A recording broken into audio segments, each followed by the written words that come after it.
छत्तीसगढ़ पर। वजह यही है कि आज के समय में अगर हम देखें, बात करें, लोगों से सुने, तो लगता है कि जो छत्तीसगढ़ का अपना छत्तीसगढ़िया स्वाभिमान है वो जागा है, और वो स्वाभिमान जब जागता है तो बहुत से आयाम खोलता है। जब स्वाभिमान जागता है खुद के होने का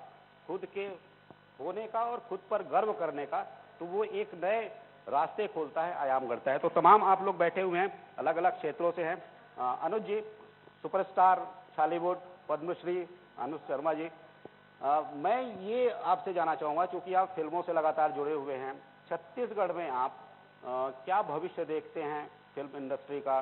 छत्तीसगढ़ में आपने तमाम फिल्में की, सुपरहिट फिल्में की, यहाँ पर आप फिल्म इंडस्ट्री का, क्योंकि अब इसे आयोग का भी दर्जा है, तमाम काम हो रहे हैं, फिल्म सिटी की भी घोषणा की जा चुकी है, आप क्या देख रहे हैं और क्या संभावनाएं यहाँ तलाशते हैं कि ये जो छत्तीसगढ़ है, क्योंकि यहाँ पर लोग लोकेशंस की बात करते हैं, लोकेशंस शानदार हैं, तो यहाँ पर आप क्या संभावनाएं देखते हैं छत्तीसगढ़ फिल्म इंडस्ट्री की?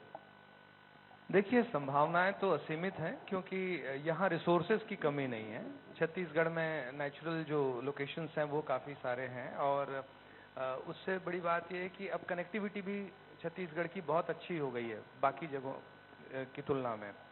और सबसे इम्पोर्टेंट चीज़ होती है, जब आप कहीं शूट करते हैं या कहीं काम करते हैं, तो वहाँ का वातावरण कैसा है, उस प्रदेश का, उस जगह का, उस मामले में छत्तीसगढ़ लाजवाब है।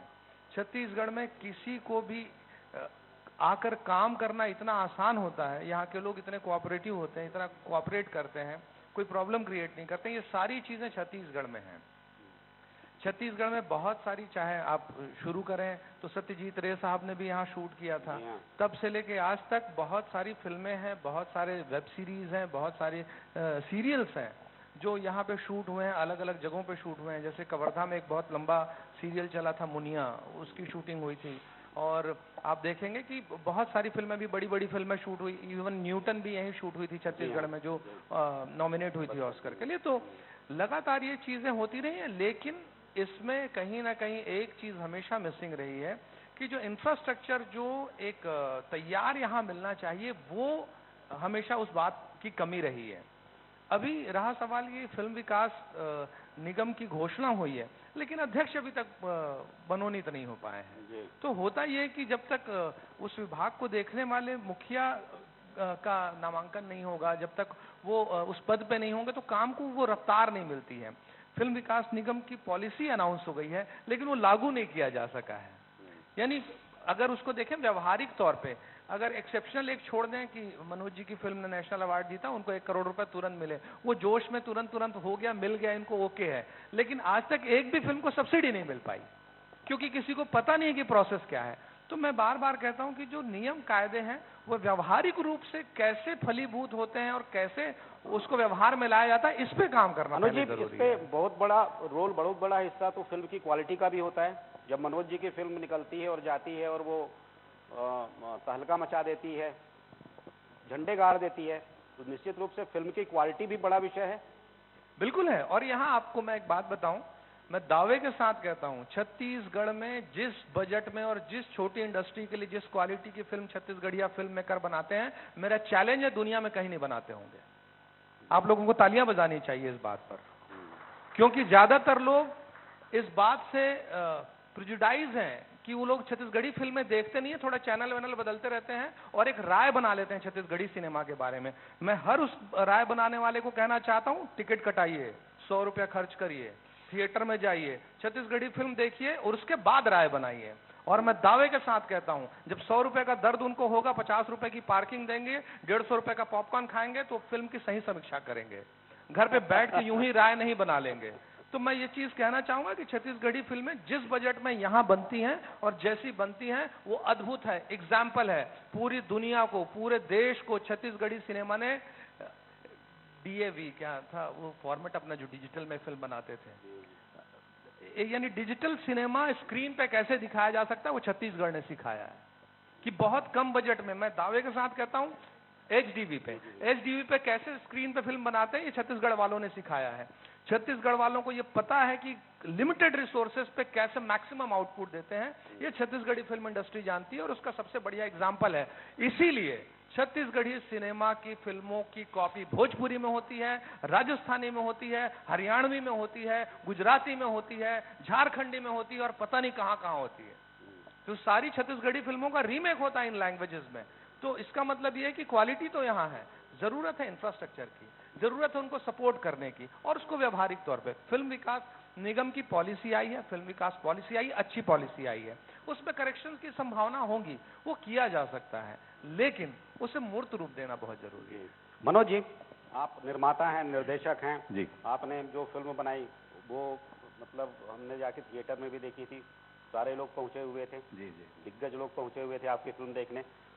कितना महत्वपूर्ण होता है सब्जेक्ट, किसी जब आप फिल्म जब बनाने जाते हैं कितना महत्वपूर्ण होता है सब्जेक्ट? ठीक है, लोकेशंस हैं, पॉलिसीज हैं, चीज़ें हैं, लेकिन मेरा ये मानना है कि इन सब के दिगर अगर कोई सबसे बड़ी चीज़ है वो है सब्जेक्ट, क्योंकि वो सब्जेक्ट लोगों को टच करती है, वो सब्जेक्ट ही होता है जो लोगों को कहीं ना कहीं प्रेरित करती है कि चलिए आप देखिए। वो बाद में आदमी तय करता है कि क्वालिटी क्या थी, लोकेशन क्या थी, चीज़ें क्या थी। मेरे ख्याल से आप राहुल पर भी कुछ करने जा रहे हैं, जो रेस्क्यू, मेरे ख्याल से देश का सबसे बड़ा रेस्क्यू जो ऑपरेशन था, तो आप कितना इत्तेफाक रखते हैं मेरे इस बात से? सर एक्चुअली सब्जेक्ट जो है वो फिल्म की जान होती है और हम कहीं ना कहीं सब्जेक्ट को चूज करने में या तो हड़बड़ी करते हैं या जो एक ट्रेंड चल रहा होता है हम उस ट्रेंड के पीछे पीछे चलने लगते हैं और कंटिन्यूशन में एक जैसी फिल्में आने लगती हैं। तो ये कहीं ना कहीं जा कर के आपके बिजनेस को भी असर करता है और आपके फिल्म की क्वालिटी और बाकी सारी चीज़ों पर भी। जब आप एक कंटेंट बेस्ड फिल्मों का अभी मार्केट हो गया, देखिए जब से आप अगर आप देखेंगे कि कोरोना के पहले का और कोरोना के बाद में आप इसको बांट सकते हैं कि कोरोना के पहले आप हर प्रकार की एक फिल्मों का एक दौर चालू हो चुका था, लेकिन कोरोना के बाद जब से कंटेंट देखने को मिला है लोगों को, घर में बैठ करके एक ओटीटी प्लेटफॉर्म पे आप बैठ करके फिल्में देखते हैं, तो उसमें ऐसे ऐसे कंटेंट आपको देखने को मिल रहे थे जिसका एक्सपेक्टेशन आप रखते हैं छत्तीसगढ़ी सिनेमा से भी। तो ये कहीं जा करके अभी कंटेंट बेस्ड फिल्मों का बाजार है। तो सब्जेक्ट की जहां तक हम बात कर रहे हैं कि ऐसे विषयों पर फिल्म बनना जरूरी है जो एक अलग हट करके फिल्म हो, एक मेन स्ट्रीम से हट करके। जब हम सार्थक सिनेमा या पैरेलल सिनेमा की बात करते हैं, उस तरीके के कंटेंट की अभी यहाँ पे भी छत्तीसगढ़ में आवश्यकता है। और उसी के मुझे ऐसा लगता है कि अभी जो राहुल पे जो स्टोरी हम सोच रहे हैं करने की, जो उसका रेस्क्यू है कि 105 घंटे, जो मेरे ख्याल में सबसे बड़ा अब तक का रेस्क्यू है भारत का, उस पे अभी हमारा रिसर्च वर्क चल रहा है और कोशिश है कि आगे उस पे फिल्म कब तक आ जाएगी फिल्म ये? नेक्स्ट मेरे ख्याल में मार्च अप्रैल तक आ जानी चाहिए सर फिल्म जी। मीर अली मीर साहब भी हैं यहाँ पर। सर बहुत दुखी थे उस वक्त, ऐसा लगता है जब आपने लिखा था नदाजा ही कारे, मतलब आप उस पूरे परिवेश से, वातावरण से, छत्तीसगढ़ की संस्कृति की जो हालत थी, संस्कृति छत्तीसगढ़ की जो परंपराएं जिस उस समय स्थिति में थी, शायद वो दर्द रहा होगा आपका कि आपने जो लिखा उस समय, तमाम आपने बातें की थी। जी। अभी क्या लग रहा है कि जो चीजें आप कह रहे थे नदाजा ही, मतलब कि विस्मृत हो जाएंगी, बहुत से लोग हैं जो समझ नहीं पाएंगे, विस्मृत हो जाएंगे, विलुप्त हो जाएंगी। अब आपको क्या लग रहा है जो नदाने वाली चीजें थी वो वापस आ रही हैं, स्मृति में आ रही हैं? हाँ, ये अच्छी बात है। धन्यवाद स्वराज एक्सप्रेस। अभी हमने एक तो लालगढ़ बनाम विकासगढ़ गृह मंत्री जी को सुना, उसके पश्चात हमारे सम्माननीय वन मंत्री मंच के सामने विराजित हैं। मैं मंत्री जी का ध्यान आकर्षित करना चाह रहा हूं मंच की ओर कि अभी आपने समृद्धि की विकास गाथा वनांचल पर इतनी अच्छी बात जो हम लोग नहीं जानते थे, तो मैं कहता हूं कि चारे चिरौंजी मुँह के लाटा और जंगल झाड़ी गढ़े विधाता, बर्फी पर के फिक्री चारा चिरई चुरगुन खाए, खजना ये कंगू सकलाए, खजना ये कंगू सकलाए। ये परिवर्तन आए जब 67 प्रकार के वनांचल क्षेत्र में उपज ला हमारे सरकार उचित मूल्य में खरीदा थे। और जब तिहार बार मनाए जाते तब मैं नंदा जही छोड़ के अब नहीं नंदा हुआ कहा इसे कहा था। नहीं नंदावे नहीं नंदावे नहीं नंदावे ना आही अकती तिहार आही हरेली तिहार चंचन ले चिला रोटी आमा के अथान लीमो चटनी करौंदा नहीं नंदावे ना। औ खनन खनन नंदिया बैला झिया यौ चुकुलिया अभी दौड़ा था नंदिया बैला के खनन खनन नंदिया बैला झिया यौ चुकुलिया और पोरा पटकिन फूफू दीदी खो खो मुखो डलिया। हमर विधायक बहन जी खो खो मुखो डलिया खेली हुई पोरा दिन मुख्यमंत्री निवास में। ये हमार परिवर्तन आहे कि छन खनन खनन नदिया बैला झिया यौ चुकुलिया पोरा पटकिन फूफू दीदी खो खो मोखो डलिया। और बैठे कराही भौजी खाबोन मलिया मलिया सरोटी देहरौरी नहीं नदावे ना के नहीं नदावे नहीं नदावे नहीं नदावे ना आही अकती आंसू अकती तिहार मनाए हमन बोरे बासी तिहार मनाए 1 मई के। तो माननीय मंत्री जी जब मंच में रही तो मैं इसने कह रहे हूं कि तोर गांव के बोरे बासी और मोर गांव के चीखना ये परिवर्तन आए कि तोर गांव के बोरे बासी मोर गांव के चीखना अचीर पोटी पताल चटनी मुनगर सा मखना। यही मन सब बड़ मिठावत है आजकल। अब आज तो तीजा के तिहार है कि मई के दुलार धरती माई के सिंगार माता बहिनी के तिहार भाई घर पहुना के अगोरा तुहर बरती जाया गे ना तुहर बरती जाया गे ना माता बहिनी बरती जाया गे ना। आज मोर गांव सारा गांव में मंत्री जी मोर जब एक पुराना लड़की विद्यार्थी मन 15-20 साल ले पहली पढ़त आते ते मन आज तीजा के तिहार में मोला न्योता दे हैं कि सर ते आबे हमार व्हाट्सएप ग्रुप बना के सब लड़की मन अपन मैके में आए हैं और तोर बीच में रही करके छत्तीसगढ़ी भाषा और संस्कार संस्कृति पर चर्चा करना की कि स्कूल में व्यवस्था रखे हैं। तो मोर वो पढ़ैया लड़का मन पर एक गाँव ताली बजा दो। स्वराज एक्सप्रेस के माध्यम से ये संदेश जाना चाहिए। अब एक थी स्कूल में मैं कविता पाठ कर रहे थे तो स्कूल में नियम बन गए है कि हर शनिचर के लड़का कोनो गांव के सियनहीन दाईला अपन स्कूल में शनिचर के लाथे माइक के आगू में बैठार के कहानी सुनते। एक जन हुकारू देविया चाहिए तहाँ सियनहीन दाई मन कहानी सुनाते छत्तीसगढ़ी भाषा में। तो 2 प्रकार के प्रयोग हमारे छत्तीसगढ़ के स्कूल में और स्कूल के मैदान में हुआ थे। इखले में अपन आपला ये छत्तीसगढ़ के माध्यम से छत्तीसगढ़ी भाषा ला जन विकास के दर हमन ला लाना है और नई नदावे के एक जन परंपरा है वो परंपरा ला हमला खुद लागू करना है। काबर कि जब तक हमन नहीं मनाबो नहीं जानबो नहीं जानवाबो काबर चुनाव लड़े के बेरा छत्तीसगढ़ी गोठियाना और व्यापार करे के बेरा छत्तीसगढ़ी गोठियाना ये मोला भारी जियान थे। ते 2 जगह छोड़ के बाकी जगह छत्तीसगढ़ी के संस्कृति और संस्कार ला हमला जीवित रखना है तब नया हमार छत्तीसगढ़ जागृत होगी। जी धन्यवाद अंधार जी। जैसा कि आप रंग कर्म से हैं नाचा गम्मत ये तमाम चीजें हैं थिएटर आर्टिस्ट तो अभी आप क्या देखते हैं अभी के वर्तमान दौर तो देखिए हम थिएटर वो देखते थे थिएटर से निकले जो कलाकार हुआ करते थे लाजवाब फिल्म इंडस्ट्री ने ऐसे ऐसे थिएटर के कलाकार दिए कोने कोने से आते थे वो कोने कोने से आते थे देश भर के क्योंकि वो थिएटर से निकले हुए थे पक कर निकले हुए थे खरे सोने थे तो उन्होंने वो कर भी दिखाया। अभी आप चूंकि यहाँ काम कर रहे हैं लगातार इससे जुड़े हुए हैं बड़ा योगदान है आपका इस क्षेत्र को अभी इसकी आप क्या स्थिति देख रहे हैं?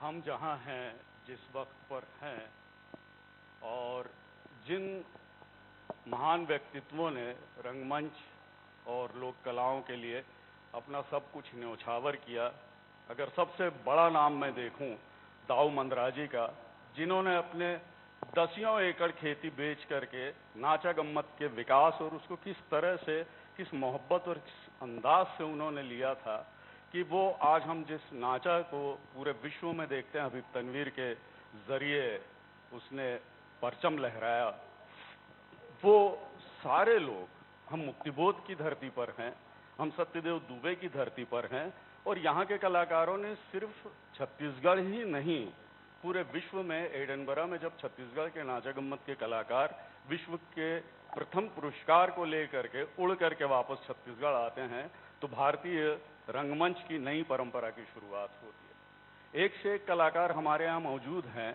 मैं शायद उस कलाकार को कभी न भूलूं जिन्होंने मुझे आज भी वो उम्मीद, वो आग पैदा करने की वो सीख देते हैं। आदरणीय चमरू यादव जी, नए रायपुर से थोड़े दूर पर भुरखा गांव है। 7 बार उनका पैर कटता है, नीचे पंजे से लेकर घुटनों के ऊपर तक, लेकिन वो कलाकार भीख नहीं मांगता है। बोले मैं कलाकार हूँ, मैं नाचा गम्मत का कलाकार हूँ, और मैं अपनी कला के माध्यम से नाचा गम्मत करके बताऊंगा। और वो पुराने साइकिल की टायरों को काट करके अपने पैरों की जूतियां बनाते हैं, और वो कलाकार शहंशाही के साथ में गाते हैं कि तुरताज महल खरे संगी, तुरताज महल खरे संगी हो गए भूत प्रेत के डेरा, अजगर कस अटियावत सूते मीठा नींद पड़े है, और मुड़सरिया में मुदगर ढर के यम राजा खड़े है, और बेंत के पड़ ही सोटा तब झकनका के तय उठ जावे। तो ऐसे कलाकारों की ये धरती है। हमारे कलाकार, चाहे वो फिल्मों के हों, चाहे वो नाचा के हो, चाहे नुक्कड़ के हो, रंगमंच का एक व्यापक दौर रहा है और एक से एक अच्छे कलाकार मौजूद हैं। ये बाजू में बैठी हैं रितु वर्मा। मैं समझता हूँ विश्व की अगर सर्वश्रेष्ठ गायिकाओं में से, जो लोक कलाओं का जिन्होंने पूरी जिंदगी खपाई है, आज यहाँ पर एक छोटे से मंच पर हमारे सामने बहुत बड़ी प्रस्तुति कर रही है। और वो जो संगीत हम सुन रहे हैं, ये नाचा के हमारे उस खड़े साज की परंपरा से विकसित होकर के हम तक आता है, पंडवानी तक। आप देखिए, हुंकारू जो है वो जोक्कड़ है। जोक्कड़ जो हमारे नाचा गम्मत में 3 होते हैं, पहला जोक्कड़, दूसरा जोक्कड़ और नजरिया। ये रात रात भर लोगों का मनोरंजन करते हैं। और मैं तो चुनौती देता हूं कि रात रात भर अभिनय करके अभिनेताओं बताओ कि अभिनय क्या होता है। हम 1 घंटे, आधे घंटे अभिनय करने के बाद में बहुत मुश्किल में आ जाते हैं। तो अभिनय का संसार यहाँ पर बहुत विपुल है। और अभी भी हमारे छत्तीसगढ़ के कलाकार, चाहे वो दिल्ली हो चाहे मुंबई हो, वो यहाँ का परचम लहरा रहे हैं। और हमारे यहाँ से जो फिल्में, हमारे यहाँ से जो रंगमंच और हमारे यहाँ से जो नाचा गम्मत हो रहा है, वो विपुल है। लेकिन मेरा दुख ये है कि एक शायर ने कहा था, ताज भोपाली साहब ने, कि ये उनका काम है, ये अहले सियासत जाने, मेरा पैगाम मोहब्बत है जहां तक पहुंचे। तो आज मोहब्बत की जो नक्काशी करने वाले लोग हैं, जो इस प्रदेश की मूल धड़कन है, जो इस प्रदेश की मूल आवाज है, उनकी आवाज ऋतु जैसे अंधेरे में बैठी है और हम उजाले पर यहाँ पर हैं। ये एक फर्क आ गया है आज के समय में।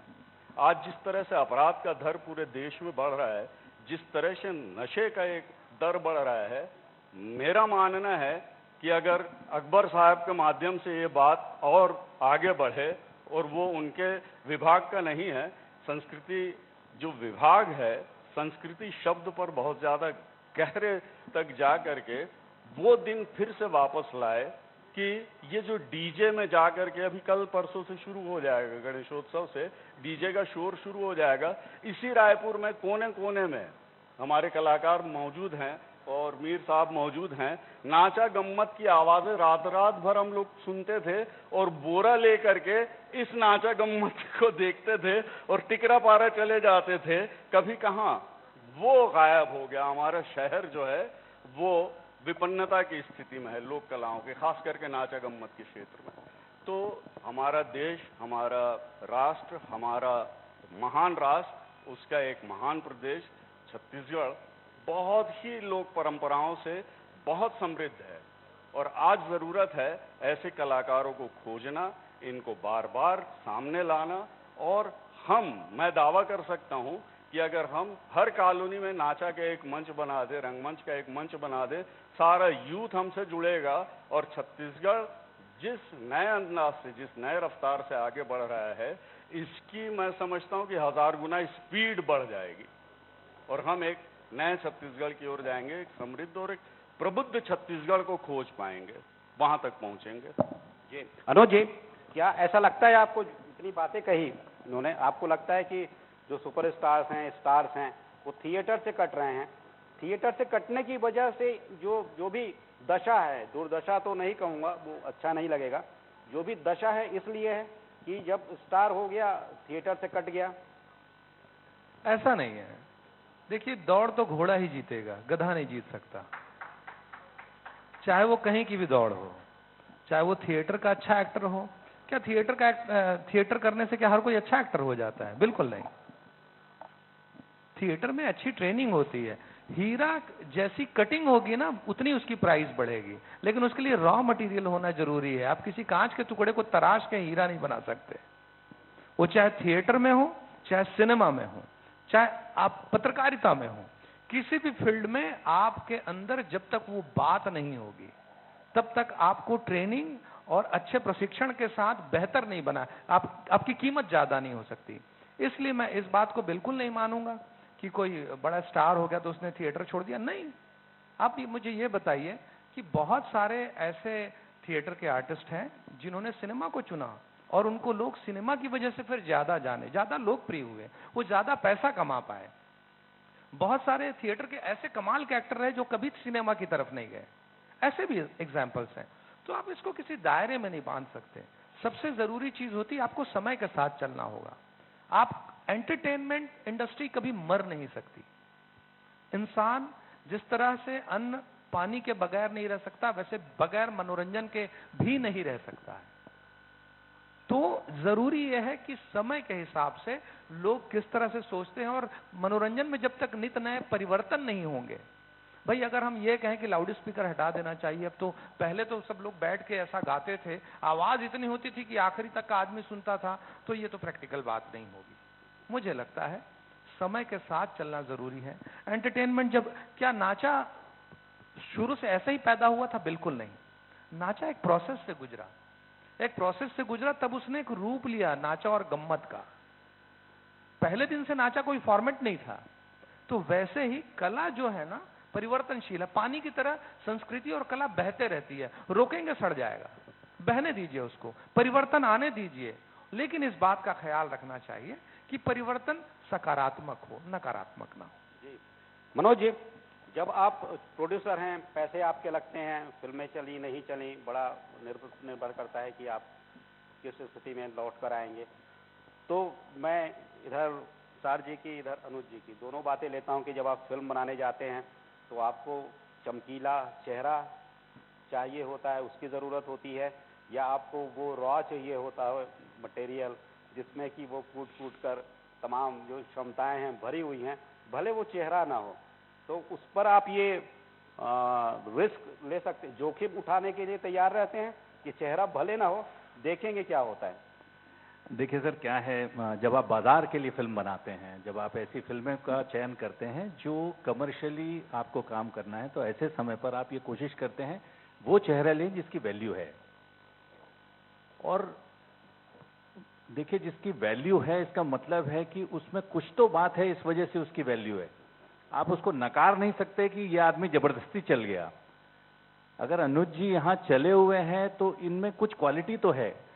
तो फेस वैल्यू जो आपकी डेवलप हुई है, जब कमर्शियली आप किसी चीज को सोचते हैं तो उसमें फिर आप वो सारी चीज, नहीं तो स्टार की वैल्यू नहीं रहेगी अगर आप ऐसा करते हैं। तो दूसरी चीज, अगर आप, मैं वापस बोलता हूं कि आप अगर सार्थक सिनेमा या रियलिस्टिक सिनेमा पे जब आप आते हैं तो आप फिर वहां पर ये सारी चीजों को इग्नोर करते हैं कि मुझे चमकीला चेहरा चाहिए।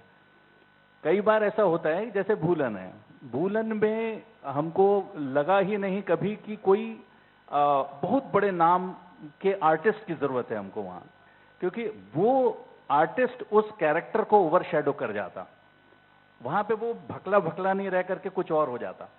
तो इस वजह से जब आप सार्थक सिनेमा बनाते हैं तो वहां पर आप देखते हैं कि मेरे कैरेक्टर से मैच करता हुआ कौन है। वो थोड़ा एक्टिंग में कमजोर भी होगा, लेकिन अगर वो मैच कर रहा है तो हम उससे करवा लेंगे, ये हमको अपना विश्वास रहता है। और बहुत हद तक के मैं ये मानता हूं कि मतलब एक बेसिक जो ट्रेनिंग है वो थिएटर है। आपको खड़े होने की तमीज, आपको डायलॉग बोलने की तमीज, आपको ब्लॉकिंग का नॉलेज, ये बहुत सारी चीजें आपको थिएटर में सीखने को मिलती है, पब्लिक के साथ इंटरेक्शन करने को मिलती है। और फाइनली जो एक बात है कि बहुत बड़े स्तर तक वो नहीं जा पाते, इसलिए नहीं जा पाते क्योंकि एट ए टाइम उस थिएटर को देखने के लिए 200 लोग 300 लोग से ज्यादा नहीं होते।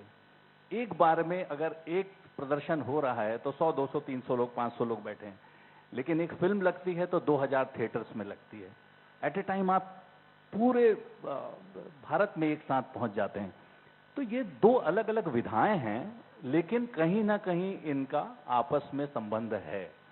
और थिएटर से निकलेगा तो अच्छा ही होगा, ये जैसा अनुज ने कहा, थिएटर से निकलेगा तो अच्छा ही होगा ऐसा जरूरी नहीं है। वो डिपेंड करता है कि आप किस तरीके के आर्टिस्ट हैं और आपने कितनी। हर स्कूल में पढ़ने वाला बच्चा मेरिट में नहीं आता, हर आईएएस नहीं बनता। बिल्कुल वैसे ही है कि थिएटर करने से ही आप एक्टिंग करेंगे ऐसा बिल्कुल जरूरी नहीं है, और ऐसा बिल्कुल जरूरी नहीं है कि थिएटर करना जरूरी है फिल्म करने के लिए। मैं इंटरप्ट करूंगा, मैंने थिएटर ही नहीं किया कभी। हाँ, मैं 40 फिल्मों का हीरो हूँ, 22 साल से एक्टिंग कर रहा हूँ सिनेमा में, मैंने थिएटर नहीं किया है। और दूसरी चीज इनकी बात को कि अगर वैसा रॉ कैरेक्टर नहीं खोजते तो भूलन का हीरो मैं ना होता। वही बात है। जी मेरा लीजिए, आपसे सवाल नहीं साहब, आपसे सवाल करके समय नहीं जाया करना है, कुछ सुना दीजिए जो नया आपका हो। अभी छत्तीसगढ़ के मुखिया रंग रंग के खेल, कबू गेड़ी मचते, कबू रहे चूली झूलते, कबू भौरा खेलते, हाथ में इसे धर लेते। तो गिल्ली के तोड़ी मारे, डंडा पचरंगा खेले, भौरा खेले, बाटी भौका डू डू डू, फुगड़ी रे फू फू खुडू डू डू डू। क्या बात है, अभी तीजापुरा में ही चलते कि गिल्ली के तोड़ी मारे, डंडा पचरंगा खेले, भौरा खेले, बाटी भौका डू डू डू, फुगड़ी रे फू फू खुडू डू डू डू, लाइली गिरी करैया नहीं है कोनो पतियाले। ये जो शीर्षक है ना, बदल के छत्तीसगढ़, संवर के छत्तीसगढ़ के लाइली गिरी करैया नहीं है कोनो पतियाले, यहाँ चारी के झोकैया नहीं है कहीं गोठियाले, और बाजा रूंजी रोहो चोहो खींचियाले मेहनो हो, और जान सुने रहे तब बोले बजेड़े बजेड़े बजेड़े बजरंगा, के गिल्ली के तोड़ी मारे, डंडा पचरंगा खेले, भौरा खेले, बाटी भोका डू डू डू, फुगड़ी रे फू फू खुडू डू डू डू, और सकाले देह पाँव लागे ढीविरी में दाव, 9 60 खपरा लैसे घसर के ढिबरी बनावन, और फरिया पूक में मार मार के खेलन। बाद में राजीव मेला में हमन गए तो रबड़ के पूक आ गए, वो पूक में ढिबरी खेलन, जब मार पड़े ढिबरी में ना तो आदमी कोंघर जाए।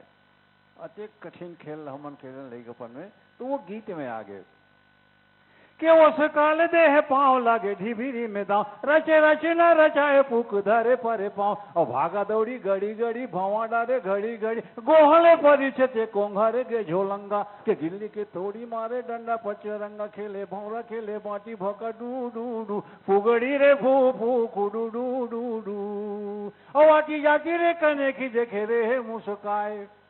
सबो जन अपन जमाना जवानी ले याद कराओ, कोनो कनेखी देखी न होई तो तुमन मुस्काए हो और वो मुस्काए होई। तो गीत में कैसे आते श्रृंगार के आती जाती रे कनेखी देखे रे है मुस्काए, और कोरेगा थे चुनी मुड़ी बने खोपी आए, और आँची जावे आवे जावे कीरी आहे जोजी आवे, डोरी आरे जे बरेंडी उड़ी आए ले पतंगा, के गिल्ली के तोड़ी मारे, डंडा पचरंगा खेले, भौरा खेले, बाटी भौका डू डू डू, फुगड़ी रे फू फू खुडू डू डू डू, खुडू डू डू खुडू डू डू खुडू डू डू डू, खुडू डू डू डू खुडू डू। बहुत बढ़िया, बहुत बढ़िया।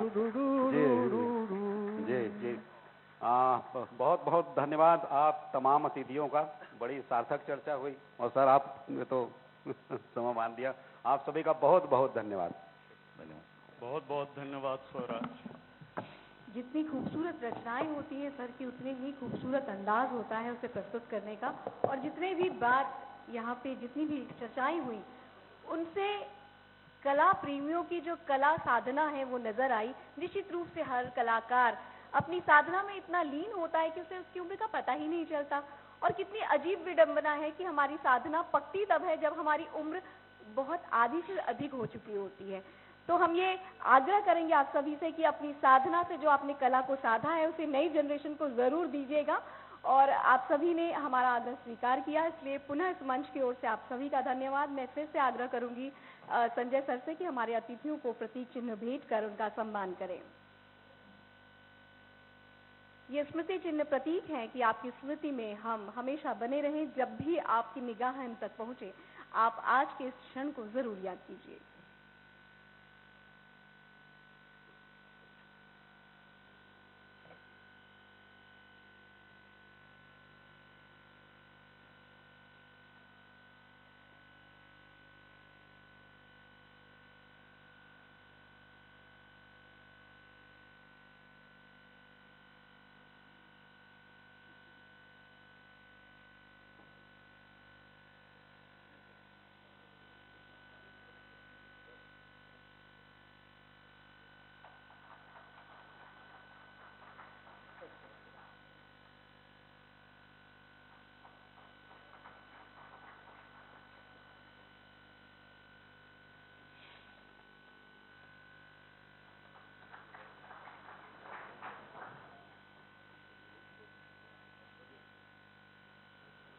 जिस नाम को बनाने में इतना वक्त लगाया, उस नाम को ढूंढने में थोड़ा वक्त लगना लाजमी था, और मैं सभी से आग्रह करती हूँ कृपया आप सभी मंच के सामने अपना स्थान ग्रहण करें।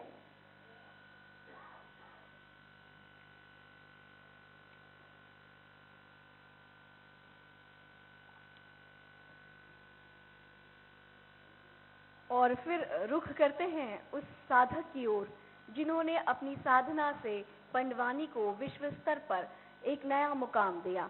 जी हाँ, बात